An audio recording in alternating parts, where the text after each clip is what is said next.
The idea is to basically highlight the filmmakers and provide them with exposure. More than anything else, and what Kimberly was saying before, that is, it's about the money, but it's also about the exposure, because exposure goes such a long way when you are starting as a director, as a producer, especially, being a female director, a female producer. You need that exposure so people can trust your work and get that third-party endorsement, and then start getting acquainted with you and your work. This is FestivalPass Stories, a podcast series is told by the people who create and make festivals come to life. You will go behind the stage, kitchen, or studio door to hear the stories of passion and inspiration that started some of the world's most beloved festivals.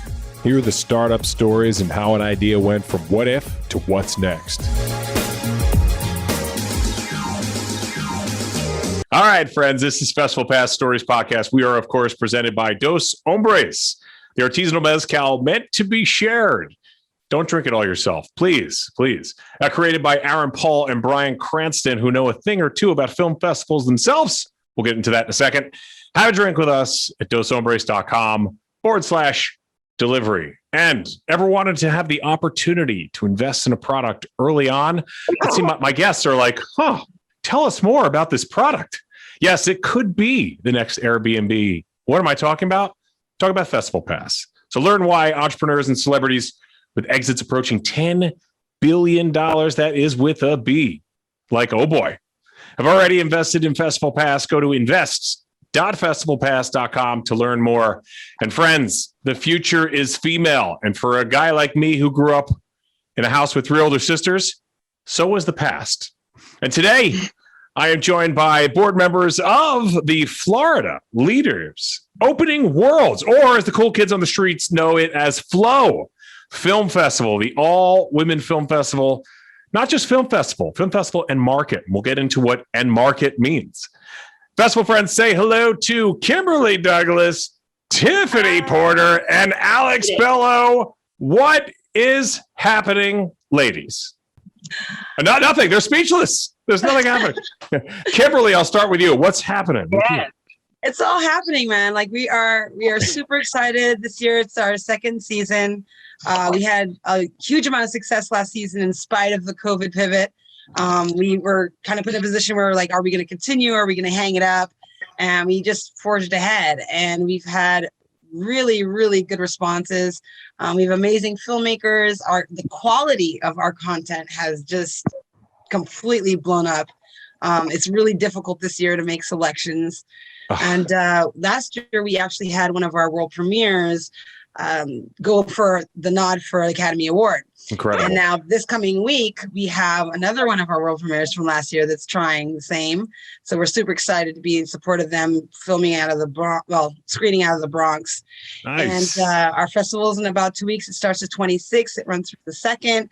I'm literally in Los Angeles right now and hightailing it back to Miami so that I can have some live events, because Cali is not giving way. Yes, and I'm in Manhattan, so it wouldn't mind the hookup. I could head up to the Boogie Down, and we'll awesome. I could go to the premiere. Absolutely, and look, man. Yeah. Heck yeah, go support. Yeah, I mean, all anybody wants to talk business about. reason. Yeah, It's a business trip. Yeah, I can expense that Uber, no problem. Hey, I want to talk film festival. Everybody else wants to talk about Drake and the new Kanye albums, but that's not. This is about this year's Flow Festival, which, as you said, it's happening September 26th, October 2nd, and I mean it is happening. We're not going to bury the lead on this one. We're going to get right into it now. The mission of Flow Film Festival Market, of course, is promoting women in the film industry and non-traditional senior and leadership roles and the films that employ them. Now, that is a brilliant mission, very well thought out. But, Tiffany, how do we go about it? How do aspiring filmmaking women find you? All right. So they can go to flowffm.com and they can find us on Film Freeway as well. This is one of those opportunities where it's designed to elevate women so that they have some kind of an equal say in Hollywood. So it's like we're kind of doing our bit to kind of go away from the casting couch and begin to employ people on merit and not, it's a boys club or, someone who knows someone who knows someone in that way might not get harassed quite so much. So we believe that more women in senior leadership positions in the production side of things is going to help improve that.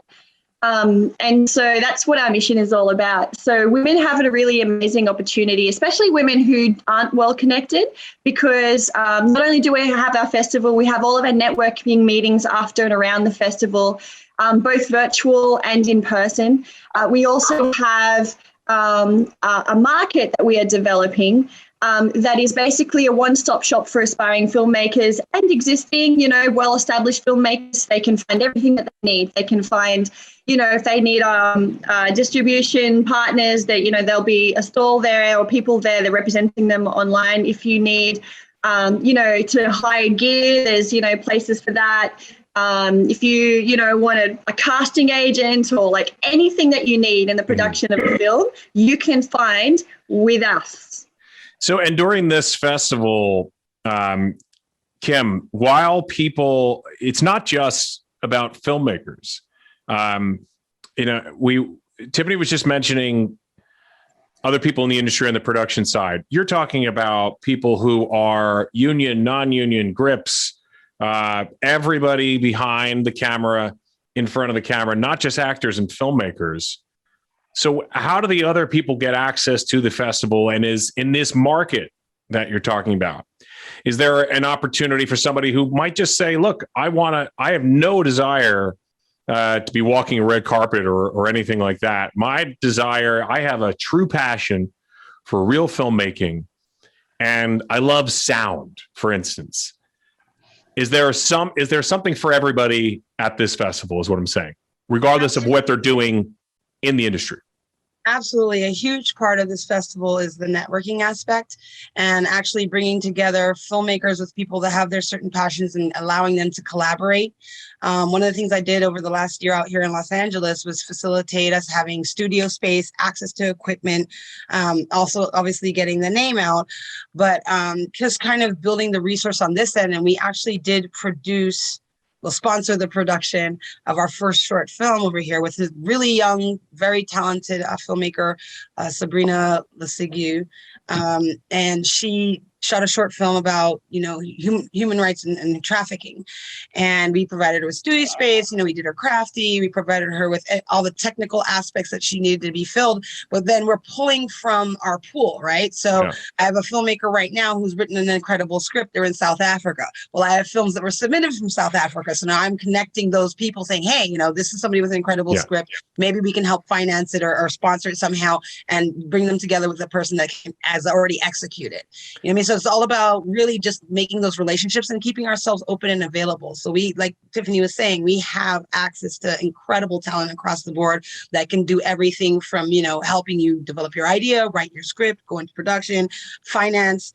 We're just onboarding as many resources as possible.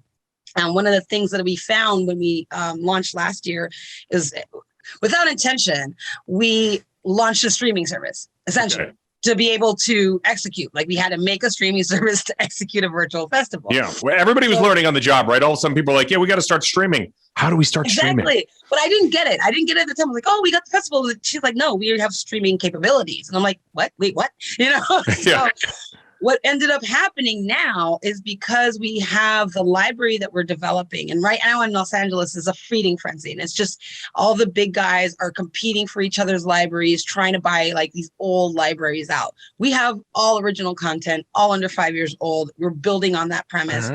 So what we've decided to do, instead of like engaging the streaming service on a retail level, is that we're going to do it on a wholesale level. So now we're looking for what does that mean? To do enterprising, because a lot of people now, like I said, that we unintentionally started a streaming service. There are a lot of people that are intentionally starting these streaming services so they can compete, but they want to have, they want a slate of content. So they want 10 or 20 feature films or, whatever. But if we can wholesale them and package them and get our filmmakers distribution that way, because for me, it's all about not just highlighting these women, but what's the point of doing that, highlighting them, and then the project goes nowhere? Yeah, let's get them paid too. Exactly. Let's get them paid. Let's get it in mass media. It's getting air. It's getting attention, and really highlighting them, So if we can put together these slates of films and distribute them across different platforms, we're a wholesaler essentially. Like, you're not getting one picture from us. We can put together a collection, a hand-picked collection of content for you. Yeah, it is the Flow catalog, and give it to Netflix, and then Netflix can somebody like that. I'm just picking a name. Yeah, similar. And then they can get it out to the end user on the retail basis. I love it. Exactly. I love it. Exactly. Now, Alex, we were just talking, and Tiffany was just talking about going through all these films, and you guys are all looking at these submissions. You can't accept every submission, and you want to make sure that you are sticking to this mission of empowering women, giving women a chance and resource. Yes. But you had 80 of them last year. That's a lot of films for a 5 to 6 day festival. And as you said, one of them even is now Academy Award worthy. This is incredible. But what do you tell the women who don't make the cut? I mean, in this business, it's brutal. So if somebody, it's like, sorry, your film did not make it, and you'd be lucky if you even got that. Usually you just don't even hear at all. But if somebody didn't get in, do you give them some sort of constructive advice? Is there a kind of maybe a workshop or something where you're like, sorry, your film didn't make it. Here's the 5 reasons why. And we'd love for you to come to our workshop or something like that and resubmit next year. Is there any kind of a constructive criticism for them? They did get very supportive emails, and they also get discount for the following years. We are always looking forward to their better work. Wherever you are in your career or journey, we want to continue to have a relationship with you as a filmmaker, right? Not only women, but also men that open the doors on their productions to women to have, on non-traditional roles that are usually held by men. So when we reject a film, we always leave the door open so they know that just because that particular work didn't meet the criteria, they can still come back and they will be treated with the same love, same support that they were treated. And they will also gonna get discounts for having submitted in the past. So we are trying to build a long-lasting relationship with all of our filmmakers, because this is also a market. We are also providing distribution opportunities for all the submissions, no matter if you got selected or not.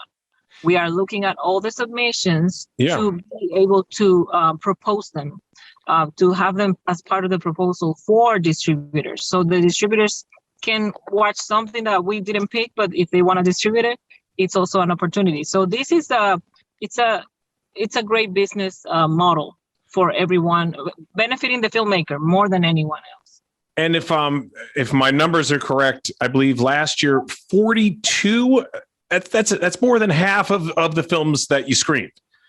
42 productions qualified for distribution. What makes something qualify for distribution? I mean, obviously it would have to be a finished product, but what is the criteria to say this thing is ready for market? We have multiple distributors that are working with the festival. Each distributor has their own little list of requirements. However, the very basic list would be, it has to be fully color corrected, completed. Okay. The sound has to be mixed, fully mixed on the sound. There cannot be any flaws, any black frames. We're not going to fix it in post for you. We're not going to fix it in post because they went to post and then they submitted to festival. Post happens before festivals, right? Yeah. So if they are in the festival stage, that means that they're already in distribution stage, and now the distributor can look at it and distribute it. some of the content a distributor might reject because of the content itself, the story, the message. Maybe they're not interested. Maybe they don't think it's going to sell. But the majority of things did get a good view. And even though it's not the old school distribution deals, I think it's a more fast-paced environment where the distributors have mobile-friendly distribution outlets that are more in tune with the younger generations that are watching content online. And the game has changed so much, and now content is king, and probably in this situation, I should say content is queen. There you go. You can use that. You can have that. Content is queen. You can have that.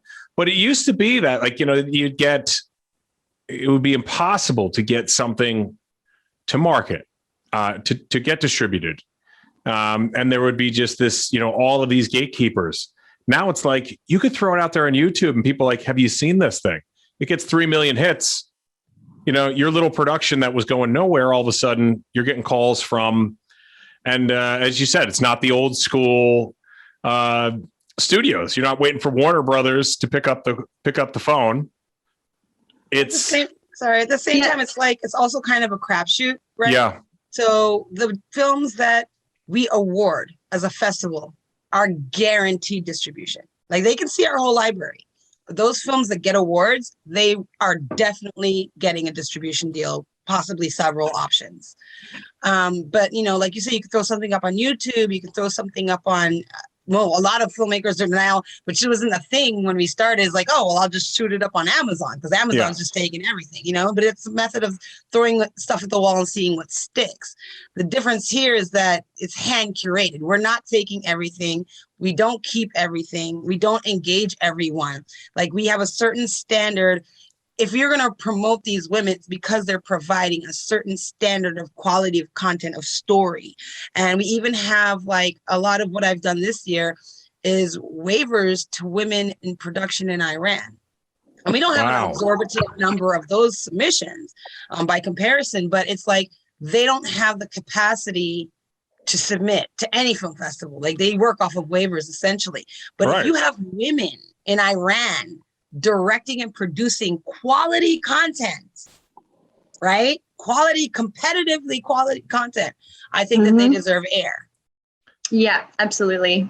What kind of content are you seeing? I mean, I would imagine that if there was a film created by a female director in Iran, maybe about the truth about what's going on in regards to human rights for specifically women, that it would be really hard to get that through the internet and get it to a U.S. distributor. I would imagine that would even be blocked. Like, those communication lines would be blocked. That's why it's so great to be able to award them. Take that. See, like, your content was phenomenal. Guess what? I've got 4 distributors by the short hairs, and somebody's going to put it out there, because that's our agreement. Like, that was the original agreement was not financially based. It was like, if we take this content and we award these people, I want to know it's going to land somewhere. It may end up in Amazon. I'm not, bumping Amazon at all. Sure. I'm just saying, but we have Amazon, we have in-flight entertainment, we have Redbox, we have Hulu, we have Netflix, we have basically all, like, online streaming. We have private ones. We have ones that are genred specifically for horror or thrillers. Like, there's options, and their contracts give you a variety of options. It's kind of like, as a filmmaker, you come in, it's like, how do you want your content consumed, right? Yeah. Do you want a 7-year exclusive deal? Do you want a 2-year non-exclusive? Are these the platforms you want to engage? We even had one last year that just fell off, unfortunately, because of they didn't make the pivot. That was like cable network TV, like rabbit ears. You know what I'm saying? Like, how do you want your consumer to get access to your content? We have mobile apps. We have, specific app partnerships with people that have channels on Roku. So there's a plethora of ways. It's really putting the power in the filmmaker's hands. Like, this is my thing. I can do Amazon by myself. If you want more options in Amazon, come to us. Let us award you, and you're guaranteed more than that option. I'd like to add that, about our content is basically a film buff's wet dream. We've got stuff that you would never find anywhere else. It's high quality film, but it's not It's not mainstream necessarily, you know, that we've got some really quirky films. We've got some kinds of stories that you just never see anywhere else. If you start getting bored with the same thing over and over again, you can come to our festival and get a wide variety. And with our content, there is something for everybody. You know, like there's so many demographics and sub-demographics and all kinds of stories. And you get your sort of, you know, your typical sort of themes, and you get some really unusual ones as well. And you know, and I think what's great also being an international film festival with submissions from all over the globe, one of our benefits is that, you know, we get to hear stories that you just wouldn't hear. You know, I've seen some wonderful stories from Africa, from the Middle East, and they're telling them from the filmmaker's perspective and having a real look at a side of their culture that you would just never be exposed to. And it's both, you know, it's enlightening as well as entertaining. And I think that alone is a very valuable thing. So how many categories are there? So you've got international, domestic, and so on. But you mentioned earlier that you were able to get you know, a deal for, or able to produce a short film on a very long subject. It's I don't know how you'd make a short film on human trafficking. It's such a big subject. Is it broken down by specific genre? How do you decide to break down each one of these categories? You could get 5, right, Kim? You could get 5 new films in a specific genre, maybe right now. Yeah, because one of the things we didn't have last year was like new media. We didn't have new media films. We had to make a category for like obviously like mobile and like COVID stuff, which again we have like a whole day dedicated to stuff that was made during COVID because it's just a different style of presentation. You know what I mean? When you have everybody performing over Zoom as opposed to actually being in the room with each other. So we're kind of pivoting as we go. Yeah. There's not too much wholly new, and we're open to, you know, adjusting. So anytime we say the word pivot, we're all going to have to take a shot. Okay. Is that fair? That's fair. 5 o'clock somewhere. Yeah. Tiffany. Early Saturday for me. Yeah. Or Saturday. Yes. Tiffany's joining us from Australia, folks. Talk about an international film festival. This is an international podcast. This is we have to a whole new category just for this one right here. You're welcome. There you go. but Tiffany, continue. You were going to say something about following up on the genres and the categories and so on. Yeah, right. So we've got the submission categories, but we've also got the streaming categories, and they're different things. You know, with all the different kind of genres and things, you can't have that many submission categories. It just would make the judging a little bit of a mess, and especially as we have such a variety of content coming in.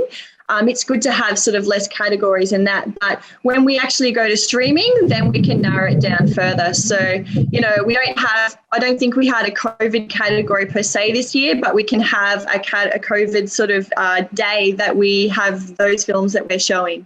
And we are in the process of reviewing all the films. And not all of them are clearly marked what kind of content they are until you actually watch them.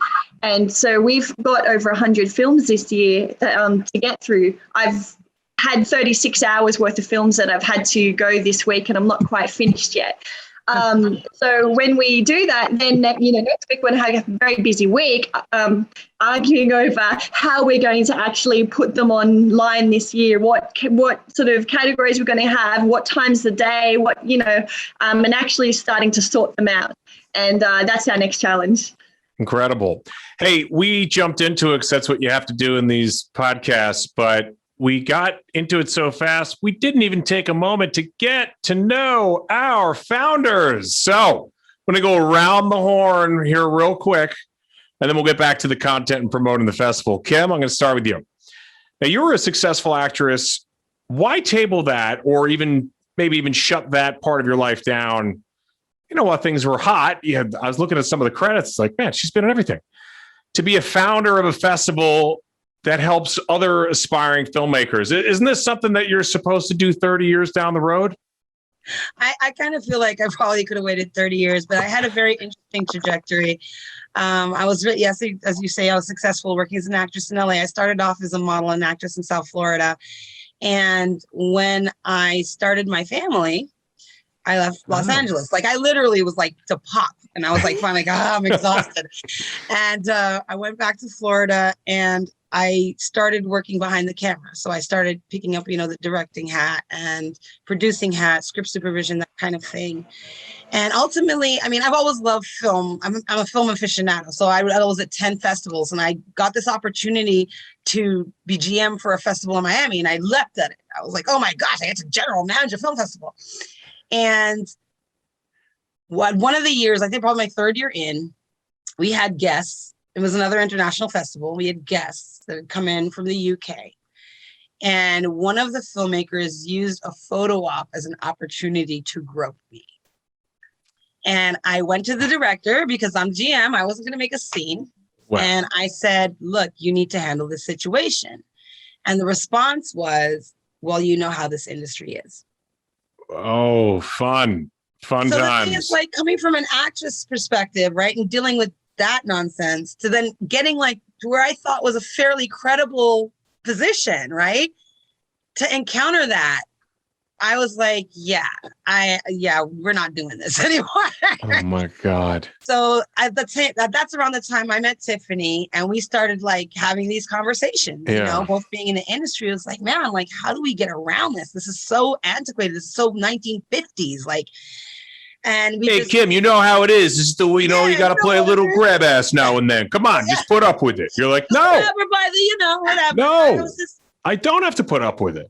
Exactly. And so I was like, you know what? I've worked on enough sets. I've worked with enough respectable women.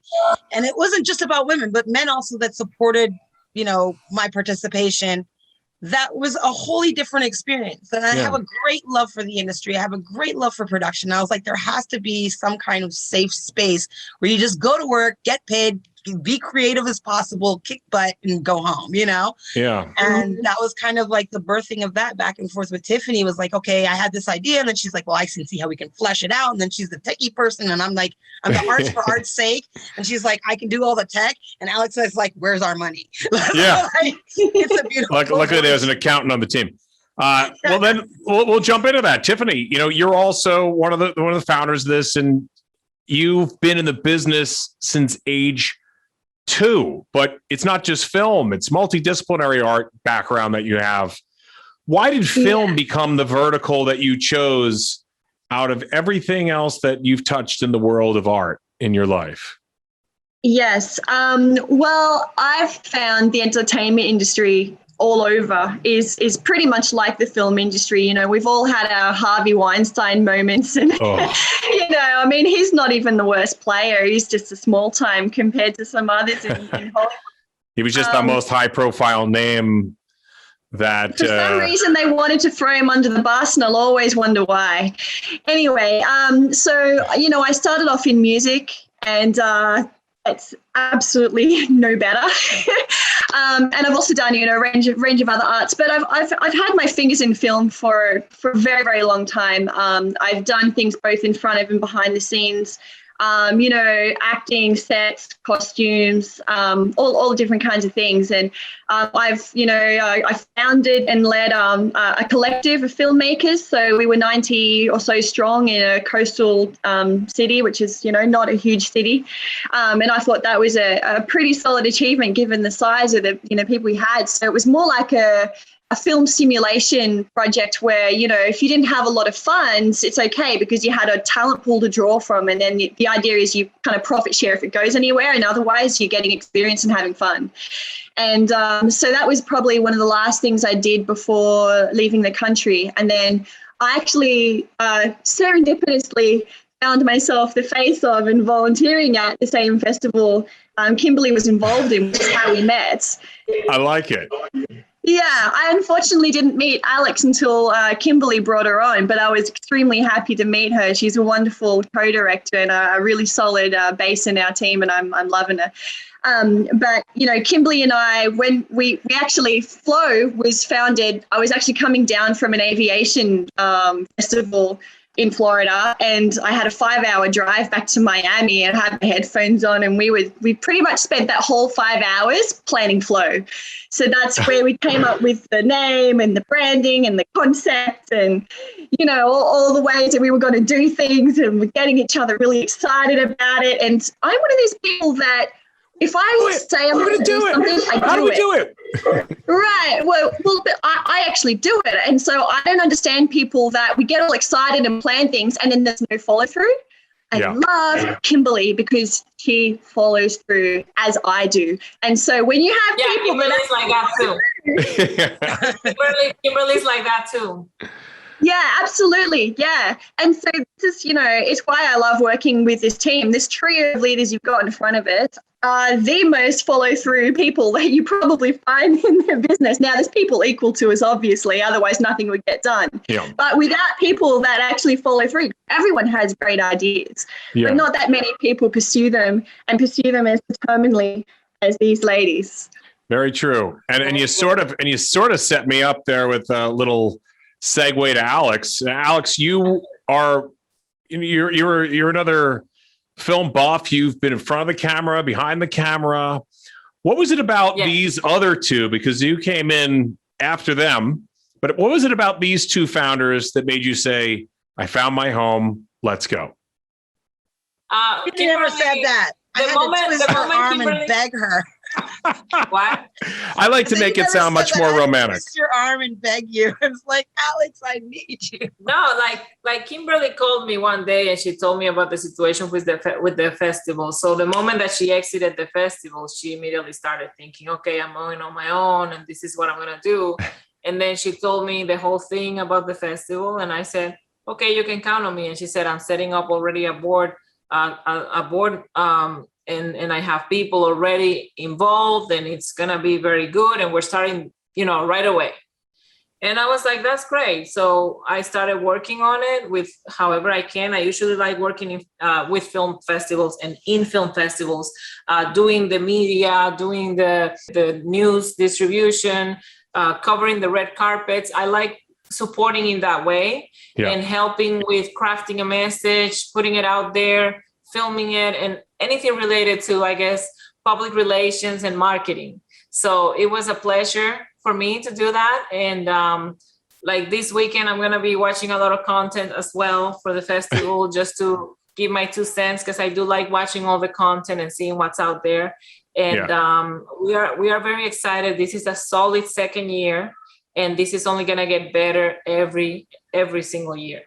Now, Kim said, besides the PR and marketing, she said you're on top of the money. And I noticed that you guys have 3 other board members, 2 of which are in charge of, I hope I get this right, cryptocurrency compliance. And I see that your submissions are actually paid for via Bitcoin or crypto. Is this the entire financial model of Flow, or is it like, can I write a check? Is there such thing as a check anymore?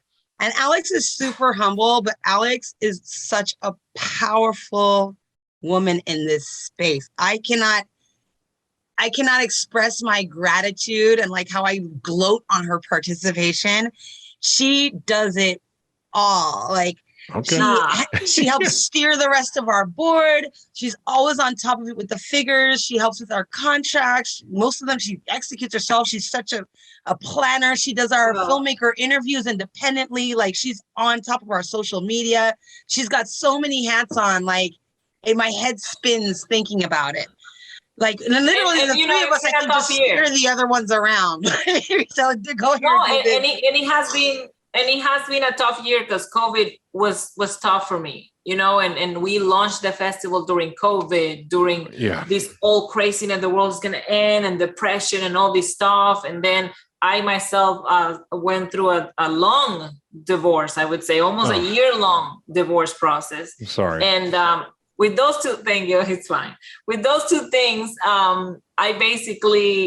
I don't feel like I have done much. Like, I do more than this, you know what I mean? But I have been so like all over the place, and I work for myself. I manage 2 businesses. I teach. And then this whole drama, long lasting drama has been taking a lot But I do have a career. Like my first career is a law degree in Dominican Republic. So I was able to provide the festival with some legal structure, at least some basic legal structure, and also helping with percentages and kind of like helping with, I don't like, I guess I can call it a scheme, like the scheme of things. Let's call it a scheme of things. So scheme of things is better than scheme.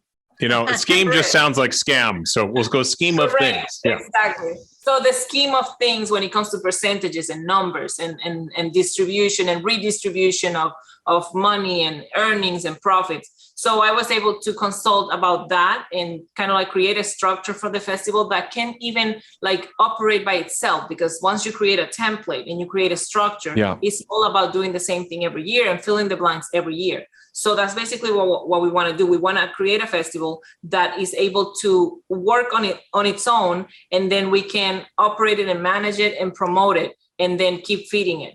So another thing that I like doing for the festival is providing the content, like interviews. The same thing you're doing with us, I do for the festival. And the stars are some of the filmmakers that submit that Kimberly selects to be featured, right? And we also have the opportunity to select them. Like Tiffany can say, hey, we should definitely feature this content right here. I can say the same thing. Right now, I've been just leaving it all to whoever wants to. Maybe next year I'll step in a little more and say like, we need to interview this one and the other one. But the idea is to basically highlight the filmmakers and provide them with exposure.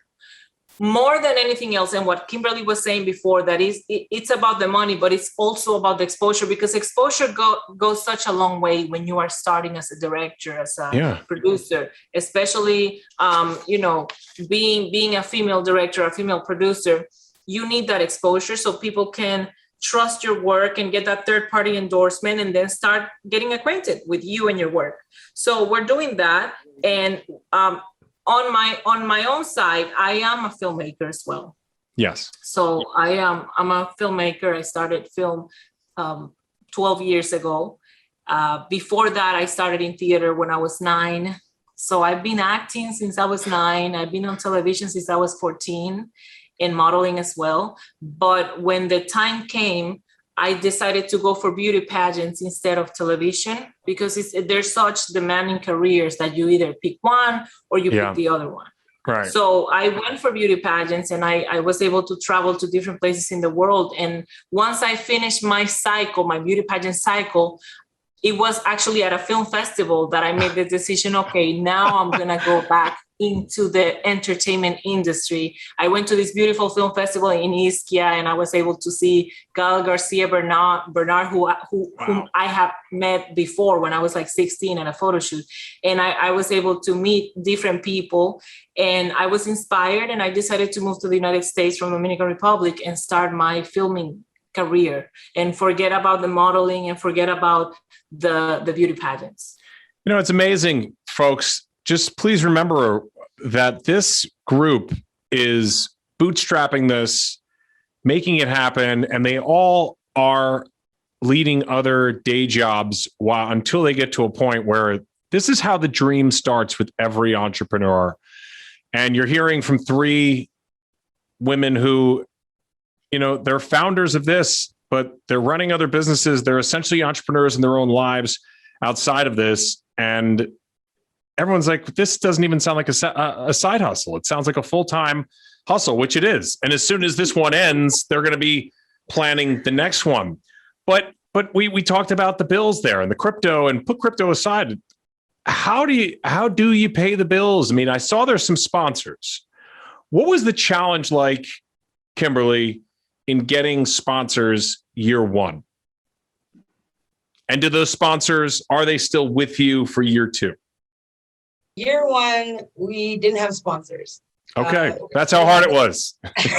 We had the distributors, which was a huge boom, right? So it's like, okay, well, we don't have really anything to go off of, but we have distributors, so we can be sure that we can have an opportunity to capitalize on the back end. Given that, we did have donors. We had some very generous donors. that I'm hugely grateful for. I'm also hugely grateful for them returning again this year. And now the second year, we do have sponsorship opportunities. Like I said, I'm headed back to Miami, and there are some sponsors that have kind of been sniffing around that we hadn't committed to live events until this month, but now I'm gonna be able to head back and put some stuff together. I'm very excited about that. There are a lot of people that are waiting in the wings to actually be sponsors. Unfortunately, we haven't printed our step and repeat yet, so there's still time. Good. Hey, there we go, folks. There is your opportunity. You can still sponsor a fantastic festival that is saying, we're here for women. This is about equality. It's about equality in the industry, in the very competitive and male-dominated industry that they are trying to change in an incredibly positive way. So I think the sponsors should be lining up out the door.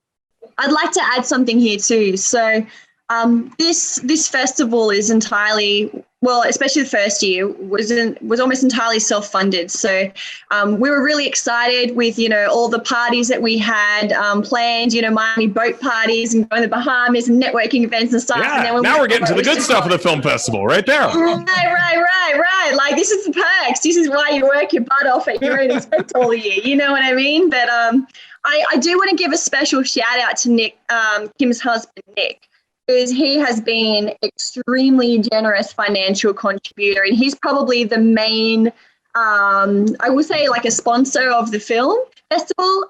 He has been so supportive, and he's just really taken charge. He's even helped, look after the family when Kim's off doing a thing, and we couldn't have done it without Nick, and I just wanted the opportunity to give him some credit in that space. But yeah, finally, Nick's in the other room. Nick's in the other room there, and he opens the door. He's like, finally, I get a shout out. How long did that take? How hard was that? Yeah, probably. No, but it's not about you, Nick. It's not about you right now. Well, here's the thing. Like, really having it's like behind every good man is a great woman. He's like the great man behind me. And really, he is a wholehearted feminist. He thinks the highest of Tiffany and Alex as well. Like, he's so inspired by what we're able to accomplish. But then being that we do so much for the festival itself, it frees him up because he's a huge supporter of filmmakers, right? Yeah. So he's the reason that we produced a film this year. He found this starlet and this young, 20-year-old producer, director, and basically was gunning for her. He's still gunning for her. So he's the one who's really in tune with individual filmmakers, more so us creating opportunities for everybody. He's very, he's got his blinders on. He wants to pick somebody. He wants to make that person a star. And he's going to pick somebody else and do it. So it keeps him in production. He likes it. But thank you, Tiffany. That's very generous of you. It's also very true. Yes, I do want to say that it has been a pleasure working with Nick as well. We do have a 6-member board, 7 right now, Kimberly? 7, yeah. Yeah, so 3 women, 4 men, but they're all amazing people. Everybody is in their lane doing what they're supposed to be focused on.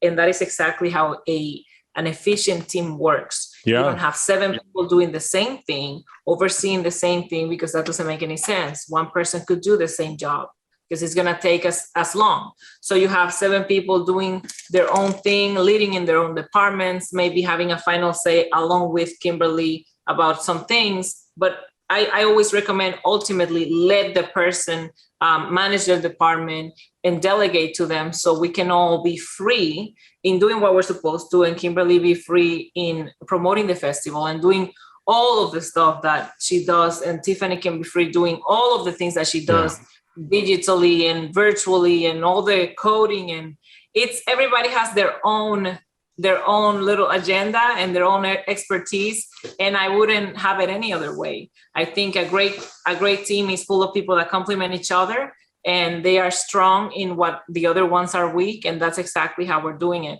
And I agree with you, Kimberly, about behind every man there's a strong woman. Behind every woman there's a strong man, because that's exactly how partnerships work. That's exactly how relationships work. You have somebody that supports your vision and you support their vision, and then you become a team, and you can be a silent partner while they are flashing and glowing, and then you become a silent partner to them when they're doing their thing. So that's exactly how I think that we are succeeding. We have Nick as part of this, doing a lot of the legwork that we cannot do, and that allows us to focus on our own departments. Like I focus on marketing, Tiffany focuses more on merchandising, on the web development, on all of the technical aspect of the festival, as well as Kimberly focuses more like on making relationships, public relations. I'm kind of the wild promoting. hair. Like I come up with these crazy ideas, and then Tiffany's like, I can make that reality. And Alex is like, we can fund that. And I'm like, yeah. That's power.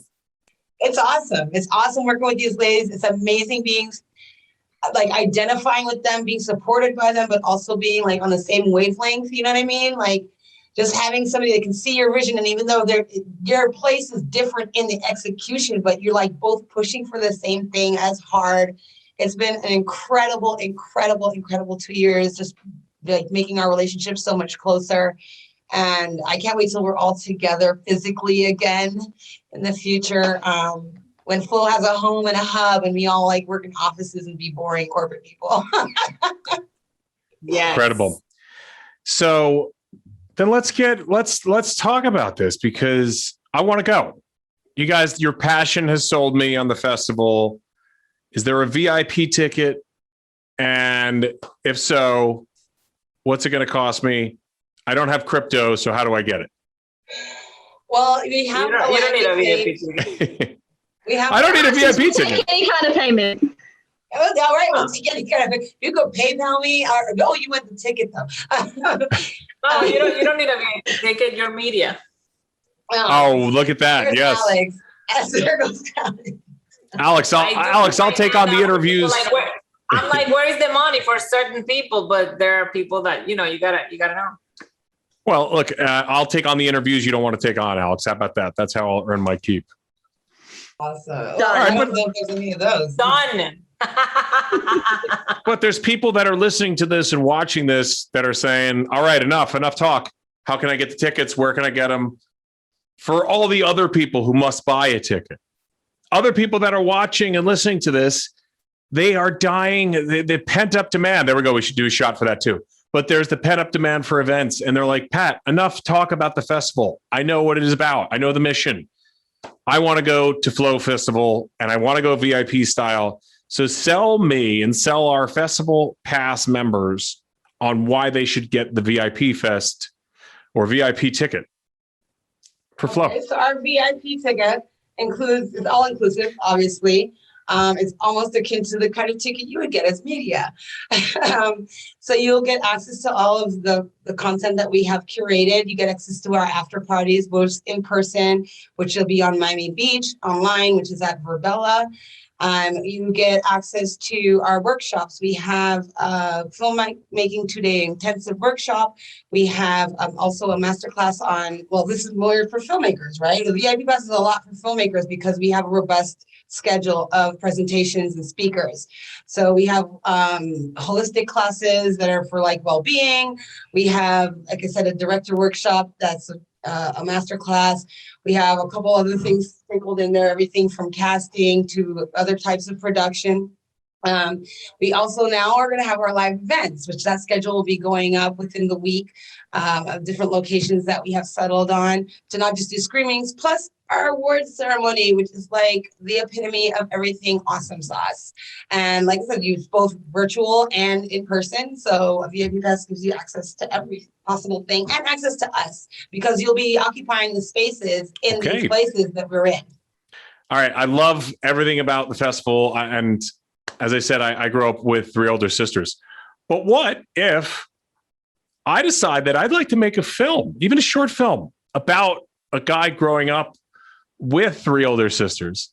And perhaps I've got my sisters in on the act. And let's say I put them on as producers, but I wrote the film.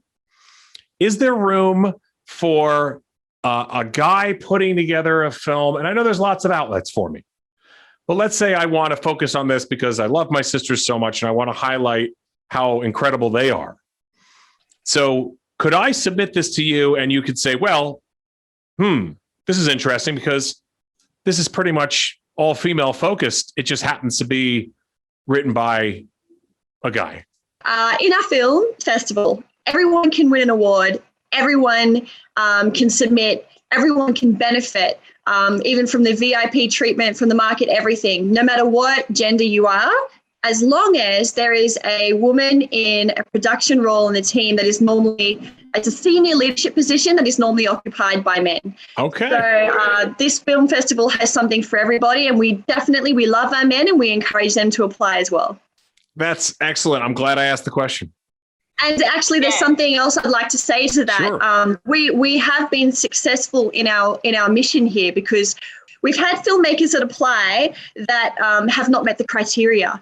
And what we've told them is, look, go back, make another film where you have a woman in one of these positions. And they've actually gone and done that. So we've had people from India, for example, that were keen on submitting. And, one of our real perks in this film festival, we are one of the only ones, if not the only one, that guarantees distribution to prize winners. And especially to people in other countries. Man, that's a huge deal. But that's even amazing.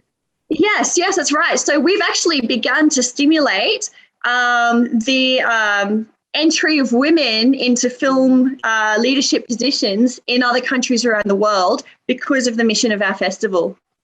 So, Kim, you mentioned that a film, and I hope I'm saying this correctly, a film in the first year of the festival was considered for the Oscars, or is the right way to say it was eligible for Oscar consideration, and we sort of brushed over it. So I want to hear more about that, because that is an amazing outcome from absolutely. A year one of a festival.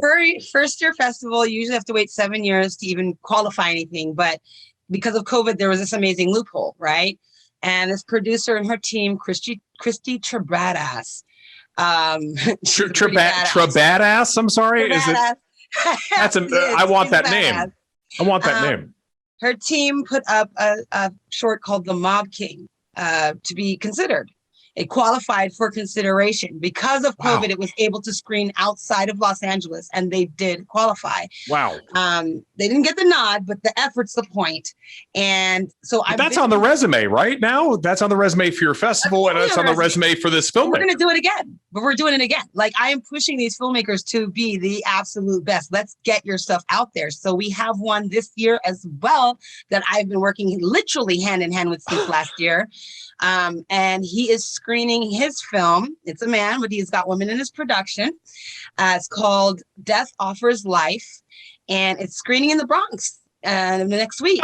Yes. Yeah, we're super supportive of him. We're really excited, and we're literally holding his hand and holding hand with the member of the Academy, trying to get this qualified so he can get his consideration and hopefully a nod, if not the award. It's a really incredible film, and we're proud to have featured it last year as well.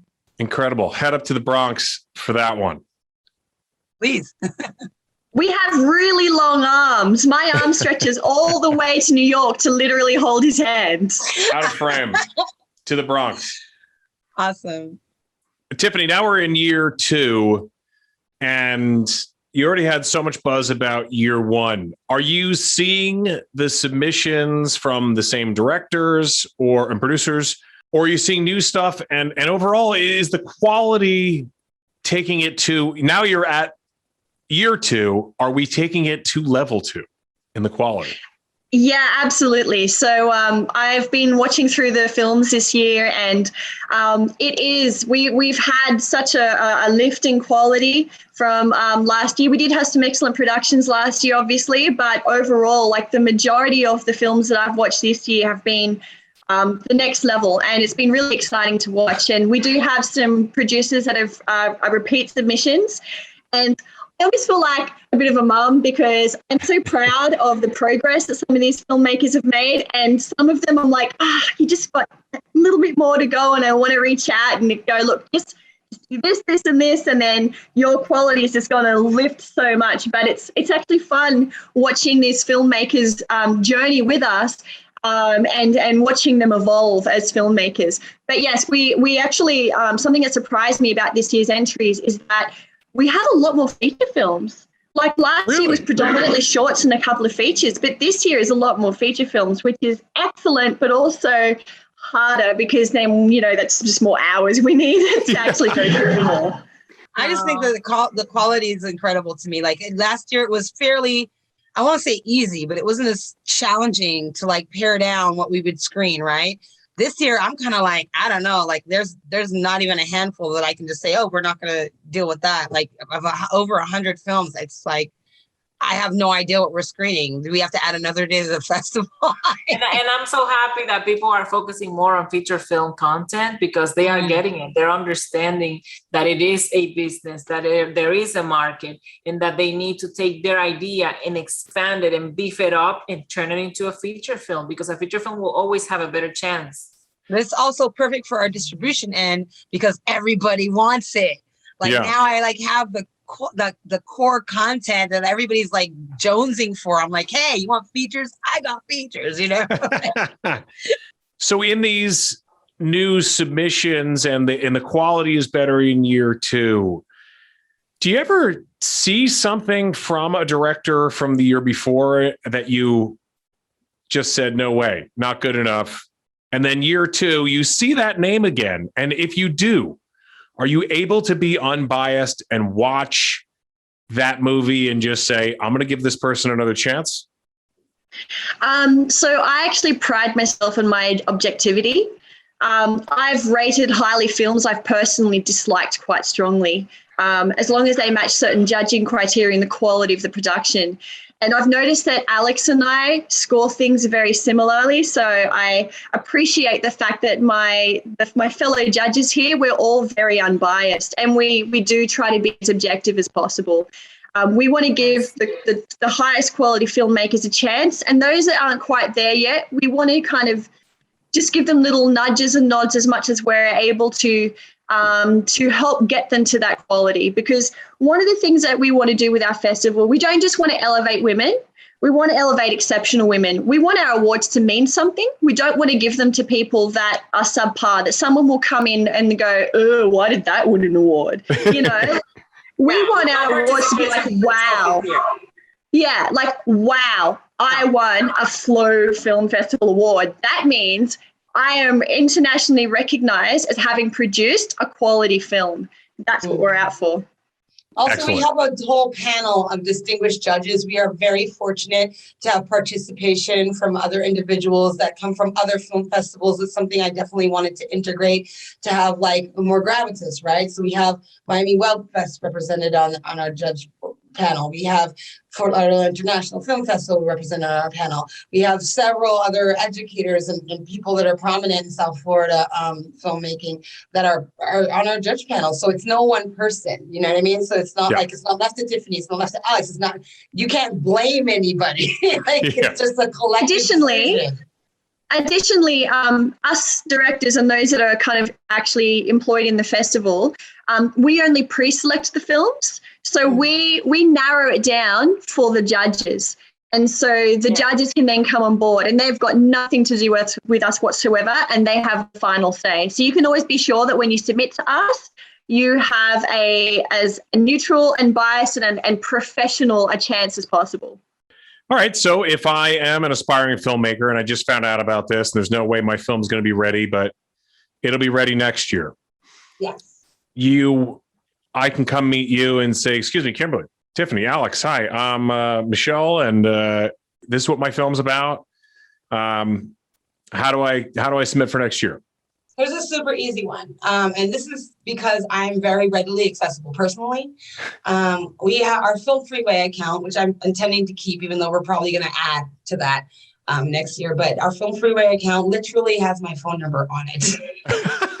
So there we go. She's not hiding, folks. If you submit and you look at the Film Freeway account, my phone number is there. So I have had people submit screenplays specifically this year that have turned around and called me and said, hey, I submitted my screenplay. I don't know what position their screenplay is going to get.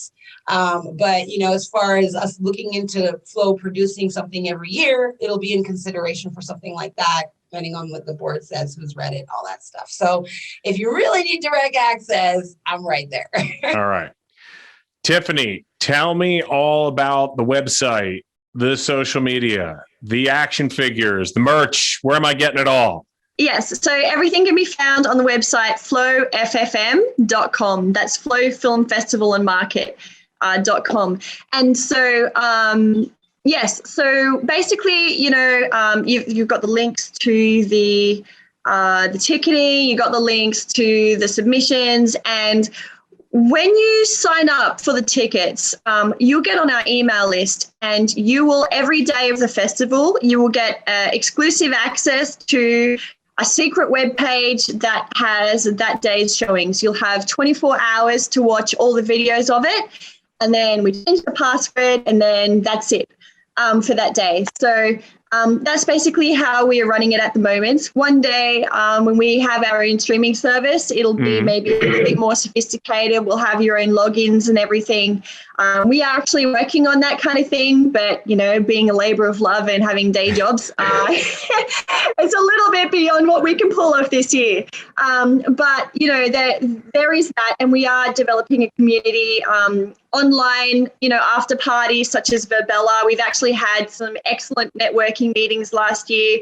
We actually met a very valuable member of our team just randomly through Verbella, wasn't even part of our festival. He was a bit of a godsend, really. We just, had this random figure that was like wandering around an avatar and stroke up a conversation. Hey, what are you guys all doing? And then suddenly he's part of the team. And, there's serendipitous things that happen like that all the time at these things. And so it's actually a real advantage being able to do all this online, because we've got a lot of international film festivals. They don't have a chance of being able to come to Flow unless we bring them there. And that's one thing that we want to do as well. We do want to bring filmmakers, once everything opens up again, from the less privileged areas that would have trouble getting into this sort of thing themselves, really high quality aspiring filmmakers. We will bring them to us. We will give them the VIP treatment, campus sessions, networking meetings, everything on the Flow dime. And that's part of, where our profits will go into as well, is helping those people as well. As for marketing, that is definitely Alex's domain at this time. So she can tell you all about the social media and all that kind of stuff. Take it away, Alex. Tell us Insta and merch and everything. Well, merch is more Tiffany, but and you can find the merch online, right, Tiffany? We have an array of merch. Yep. So that is ready to go, but we will be launching it next week because we're just going through all the films at the moment. There was just like one small business detail that needed to be finalized before we could launch it, legal data and stuff. So, but that will be ready to go soon. You'll be able to get your Flow branded T-shirts in time for the festival. I've already got some from last year. These ladies here will all be supporting head to toe, and it actually looks really amazing. You can see an example of our Flow merchandise on the website, and that will be up and running very shortly. Excellent. Very nice. Yeah, and as far as social media, we heavily focus on Instagram and Facebook, and we are trying to select to do shout outs to the people that are selected and the winners, and we're going to be doing that post-festival. We're also going to be, during the festival, live sessions and live events. We are going to be recording some stories for Instagram, and we're going to be recording some reels, because reels are very popular now lately, and it's kind of like a TikTok approach. So we're doing that, and we have been liking content online, commenting on different content, following different people, and trying to find new directors and connecting with them on Instagram more than Facebook, because Instagram is very powerful for that. Facebook is more powerful for watching long content, like 10 minutes or more. Unless you're doing a live on Instagram, you might just want to just put the interviews on Facebook Watch, and that's what we've been doing. Okay. And folks, it's happening in late September. And if you miss it, it's going to flow right over you, folks.